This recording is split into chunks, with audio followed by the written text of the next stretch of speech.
எல்லாருக்கும் வணக்கங்க. ஸ்நேகிதி ஃபுட்ஸ்ல இருக்கோம். இன்னைக்கு வந்து பார்த்தீங்கன்னா, தேங்காய் கொப்பரை என்ன விலைக்கு விக்குது? செக்கு தேங்காய் எண்ணெய் என்ன விலைக்கு விக்குது? தேங்காய் எண்ணெய் சந்தை நிலவரம் என்ன இருக்குது? தேங்காய் எண்ணெய் சார்ந்த செய்திகள் என்ன போயிட்டுருக்கு? அப்படின்னு சொல்லி தான் இன்னைக்கு பார்க்க போறோங்க. தேங்காய் எண்ணெய் வரலாறு காணாத அளவுக்கு விலையேற்றங்க. தேங்காய் பருப்பு ரொம்ப அதிக உச்சத்தில வித்துட்டுருக்கு. தேங்காய் அதிக விலைக்கு விக்குது. இப்படின்னு சொல்லி இன்னைக்கு நம்ம வந்து தொடர்ந்து YouTubeலயோ, நியூஸ்லயோ, செய்தித்தாள்லயோ பார்த்துட்டே இருக்க முடியுதுங்க. இப்போ ஒரு 4 மாசமா, 5 மாசமா வந்து பார்த்தீங்கன்னா, விலையேற்றம், விலையேற்றம், விலையேற்றம், தேங்காய் விலையேற்றம் இத பத்தி தான் செய்தி போயிட்டு இருக்குது. இன்னைக்கு நாமளும் வந்து பார்த்து அத பத்தி தான் போட போறோங்க. எதனாலன்னு கேட்டீங்கன்னா, நாங்க செக்கு எண்ணெய் தொழில் பண்றோம். செக்கு எண்ணெய் தொழில் பண்ணிட்டு, நம்ம வந்து பார்த்தீங்கன்னா, ஒரு பொருள தேங்காய் பருப்பு வாங்குவோம், தேங்காய் வாங்குவோம், தேங்காய் எண்ணெய் உற்பத்தி பண்ணி விற்பனை பண்றோம். அப்போ எங்களுக்குள்ள சிக்கல்கள், நடைமுறை சிக்கல்கள் இத பத்தி தான் இன்னைக்கு பார்க்க போறோங்க. இப்போ தேங்காய் எண்ணெய் வந்து பார்த்தீங்கன்னா, நாங்க இதுவரைக்கும் ஸ்நேகிதி ஃபுட்ஸ்ல ரூ. 380 வித்துட்டு இருந்தோம். இருப்பு வந்து எப்பவுமே குறைவா தான் இருக்குதுங்க. இருப்பு வந்து இருப்பே வைக்க முடிய மாட்டேங்குது. ஏன்னு கேட்டீங்கன்னா, ரொம்ப பற்றாக்குறை இருக்கனால இருப்பு வைக்க முடிய மாட்டேங்குதுங்க. இந்த செய்தி வந்து பார்த்தீங்கன்னா, இப்போ கோயம்புத்தூர் தினமலர்ல வந்து 27/7/2025 ஞாயிற்றுக்கிழமை செய்திங்க. தினமலர்ல வந்திருக்கு. பாருங்க, இந்த செய்தியை நீங்களே பாருங்க. தேங்காய் எண்ணெய் விலை 1 லிட்டர் 560ஆக எகிறியது. பொள்ளாச்சி 27ங்க. என்னன்னா, இதில வந்து பார்த்தீங்கன்னா, ரொம்ப டீப்பா நம்ம படிக்க வேணாங்க. தேங்காய் எண்ணெய் விலை 1 லிட்டர் 560ஆக எகிறியது. இது வந்து பார்த்தீங்கன்னா, முன்னாடி ஒரு கணக்கு போட்டிருக்காங்க.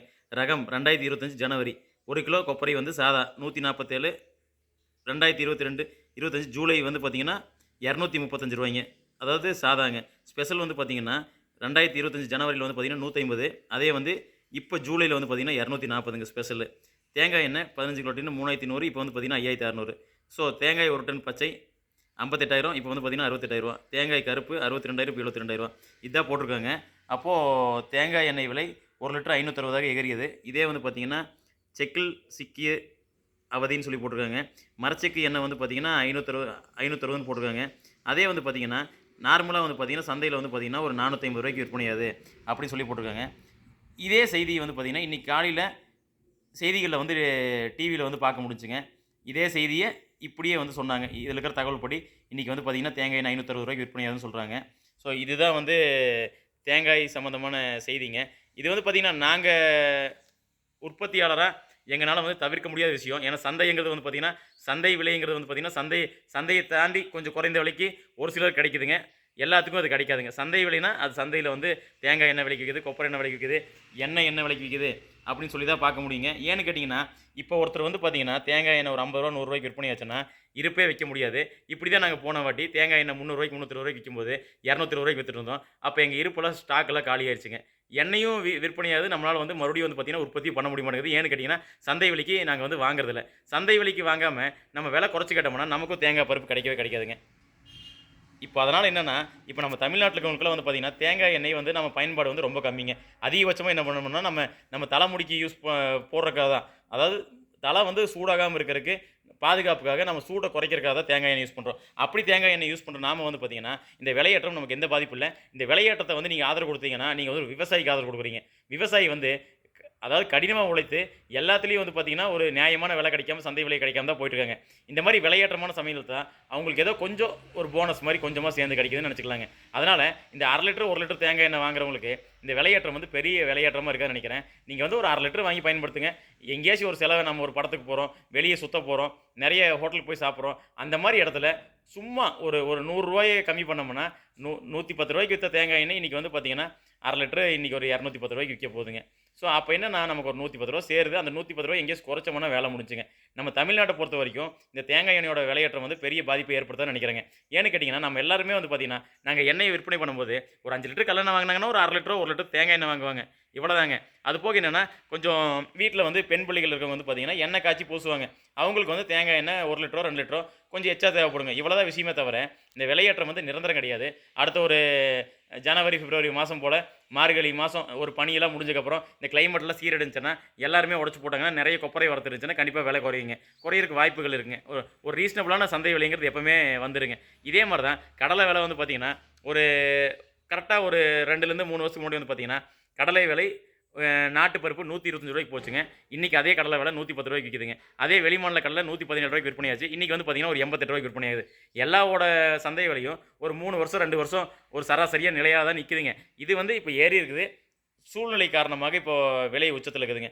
என்ன சூழ்நிலைன்னு பார்த்தீங்கன்னா, மார்ச் 15லேருந்து வந்து பார்த்தீங்கன்னா, எப்பவுமே வந்து பார்த்தீங்கன்னா, ஒரு மேகமூட்டமா தான் இருக்குது. மழை அதிகமா பெய்யுதோ பெய்யலையோ, ஆனா வந்து பார்த்தீங்கன்னா, தேங்காய் கொப்பரை காய வைக்கிறதுக்கு, தேங்காயை உடைச்சு காய வைக்கிறதுக்கு சரியான ஒரு வெயில் கிடையாதுங்க. வெயில் கிடையாதனால தான் இதுவரைக்கும் விவசாயி உடைச்சு போடாம வரத்து குறைஞ்சு, அதே மாரி தென்னை மரங்கள்லாம் வந்து பார்த்தீங்கன்னா, கொஞ்சம் நோய் வந்து கொஞ்சம் ஏன்னு வந்து பார்த்தீங்கன்னா, ஒரு தென்னை மரத்துக்கு வந்து பாதிப்பு, ஒரு பூச்சி வந்துருச்சு. இந்த மாரி நெறைய பிரச்சனைகள், நோய் தாக்குதல் இருக்கிறனால தேங்காய் வந்து டிமாண்ட் ஆகி, இன்னைக்கு தேங்காய் விலை வந்து உச்சத்தில விக்குதுங்க. அதுபோக காய வைக்க முடியாதது ஒரு முக்கிய காரணங்க. இதுவே வந்து பார்த்தீங்கன்னா, இன்னும் மார்கழி வரைக்கும் ஜனவரி, பிப்ரவரி வரைக்குமே பார்த்தீங்கன்னா, இப்படி தான் வந்து சூழ்நிலை இருக்குங்க. ஏன்னா, தேங்காய் வந்து உடைச்சு போட்டா காயாது. ஏன்னா, இது வந்து நாங்க வருஷம் வருஷம் ஒவ்வொரு வருஷமும் பார்க்குறோங்க. அந்த கிளைமேட் கரெக்ட்டா இல்லன்னா, காயறக்கு வந்து 5 நாள் ஆகும். அதுக்கும் என்னன்னா, உடைச்சு போட்டா பூசணம் புடிச்சிரும். யாரும் பயந்துட்டு போட மாட்டாங்க. இன்னைக்கு அதனால தான் சல்ஃபர் மார்க்கெட்ல வந்து பார்த்தீங்கன்னா, நெறைய பேர் சல்ஃபர் போட்டு, அந்த சல்ஃபர் போட்டா தான் அந்த பருப்பு வந்து பூசணம் புடிக்காம வருதுன்னு சொல்லி நெறைய பண்றாங்க. ஏன்னா, அது அவங்க தப்பு இல்லைங்க. வாங்கி போட்டு ஒரு ஒரு ₹1,00,000 வாங்கி போட்டு உடைச்சு போட்டு பூசணம் புடிச்சு வீணா போச்சுன்னா என்ன பண்றதுங்க? அதனால அந்த மாரி பண்றாங்க. தவிர்க்க முடியாத காரணத்தால அப்படி பண்றாங்க. நம்ம வந்து பார்த்தீங்கன்னா, கொஞ்சம் ட்ரையா இருக்கறனால கரெக்ட்டா வெயில் கிடைக்கும்போது எப்படியோ காய வச்சு போட்டுக்கிறோங்க. இதுதான் முக்கியமான காரணங்க. இதனால வந்து பார்த்தீங்கன்னா, நீங்க விலை வந்து கொஞ்சம் எச்சா குடுத்து வாங்குறனால ஒரு விவசாயிக்கு தான் ஆதரவு குடுக்குறீங்க. இப்போ ஒரு 30 கிலோமீட்டர் தள்ளி போய் ஒரு விவசாயியோட தேங்காய் பருப்பு இருந்துச்சுங்க. அந்த தேங்காய் பருப்பு தான் வாங்கிட்டு வந்தேன். இந்த தேங்காய் பருப்ப நாளைக்கோ, நாளான்னைக்கோ இன்னைக்கு வந்து பார்த்தீங்கன்னா திங்கட்கிழமை, செவ்வாயோ இல்ல புதனோ வந்து பார்த்தீங்கன்னா, இத வந்து பார்த்தீங்கன்னா, நல்லா ஆட்டும்போது ஒரு விலை கணக்கு பார்த்துடலாங்க. வாடிக்கையாளர் உங்களுக்கு வந்து பார்த்தீங்கன்னா, நீங்க வாங்குறது ஒரு 1/2 லிட்டர், 1 லிட்டர் எண்ணெய்க்கு வந்து விலை ஏறிச்சுங்க. ஆனா ஒரு உற்பத்தியாளருக்கு வந்து பார்த்தீங்கன்னா, மொத்தமா நாங்க கொள்முதல் பண்ணும்போது, அந்த மொத்தத்துக்கும் விலை ஏறுதுங்க. இன்வெஸ்ட்மென்ட் அதிகமாகுது. தேங்காய் எண்ணெய் ரூ. 200 வித்தாலும் அதே ரூ. 10 ரூ. 5 தான் கிடைக்குது. தேங்காய் எண்ணெய் ரூ. 400 வித்தாலும் அதே ரூ. 15 ரூ. 20 தான் கிடைக்குதுங்க. இப்படி தான் வந்து செக்கு எண்ணெய் உற்பத்தியாளர் நிலைமையில போயிட்டு இருக்குதுங்க. அதனால 1/2 லிட்டர், 1 லிட்டர் தேங்காய் எண்ணெய் விலை ஏற வாங்குற நீங்க, விலை ஏறிச்சுன்னு சொல்லி கொஞ்சம் யோசிக்க வேண்டாங்க. நாங்களும் விலை ஏறிச்சுன்னு சொல்லி ரொம்ப யோசிக்கிறதில்ல. ஏன்னு கேட்டீங்கன்னா, விவசாயி நல்லா இருக்கணும். விவசாயி நல்லா இருந்தா தான் நமக்கு உணவுப் பொருள் வந்து சேரும். அதனால நம்ம விலையேற்றத்துக்கு நம்ம குடுக்குறோம்னா, அது வந்து ஒரு விவசாயி வந்து நீங்க வந்து ஆதரிக்கிறீங்கன்னு சொல்லி ஒரு அர்த்தங்க. தரமான உணவு உற்பத்திக்கு பின்னாடி வந்து பார்த்தீங்கன்னா, நெறைய வேலை இருக்குங்க. நெறைய வேலைக்கு வந்து பார்த்தீங்கன்னா, பெரிய லாப நோக்கத்தில வந்து இங்க செக்கு எண்ணெய் உற்பத்தியாளர்லாம் பண்றதில்லைங்க. அதனால ஆரோக்கியமான உணவுப் பொருள் உற்பத்தி பண்றவங்களுக்கு சப்போர்ட் பண்ணுங்க. அதே மாரி விவசாயிகளுக்கு சப்போர்ட் பண்ணுங்க. இந்த விலையேற்றம் ரொம்ப நாளைக்கு இருக்காது. அதனால வந்து பார்த்தீங்கன்னா, விலையேற்றத்த நீங்க வந்து ஒரு உணவு உற்பத்தியாளருக்கும், ஒரு விவசாயிக்கும் சப்போர்ட் பண்ணதா நெனச்சுக்கோங்க. நாங்க எத்தன ரூவாய்க்கு வித்தாலும், எங்க லாபம் என்னமோ ஒரு 5% தான் போகுங்க. அதனால எங்க முதலீடு தான் டபுள் ஆகுதுங்க. இன்னைக்கு ஒரு ரூ. 200 முதலீடு பண்ற வேண்டிய இடத்துல, இந்த எண்ணெய்க்கு நாங்க ரூ. 400 முதலீடு பண்ண வேண்டியதா இருக்குதுங்க. ரூ. 400 முதலீடு பண்ணாலும், ரூ. 400 எங்களுக்கு ஒரு 5% ரூ. 20 அந்த மாரி தான் விக்க முடியுதுங்க. மார்க்கெட் ரேட்டுக்கு நாங்க விக்கிறது இல்லைங்க. ஒரு நியாயமான ரேட்டுக்கு தான் மக்களுக்கு வித்துட்டுருக்கோம். ஆரோக்கியமான உணவுப் பொருள் சாப்பிடுங்க. ஆரோக்கியமும் இருங்க. நியாயமான விலையில விற்பனை பண்ணுறவங்களுக்கு ஆதரவு கொடுங்க. இன்றைக்கி சந்தை விலை கொஞ்சம் தெரிஞ்சுக்கோங்க. அதே மாதிரி விலை கணக்கு தெரிஞ்சுக்கோங்க. உங்களுக்கு அடுத்த பதிவு நாளைக்கு இல்லைன்னா நாளான்னைக்கு உங்களுக்கு இந்த விலை கணக்கு வீடியோ வருங்க. தேங்காய் எண்ணெயோட விலை கணக்கு இன்றைக்கி சந்தை விலைக்கு போட்டு விலை கணக்கு, உற்பத்தி விலை கணக்கு வருங்க. நீங்கள் எல்லாம் தெரிஞ்சுக்கோங்க. நீங்களே தெரிஞ்சிட்டிங்கன்னா சந்தை விலையை வச்சு நீங்களே ஒரு விலை கணக்கு போட்டு ஒரு சுத்தமான எண்ணெயாக நீங்கள் வாங்கி உபயோகப்படுத்தி தெரிஞ்சுக்கலாங்க. எல்லாருக்கும் நன்றி.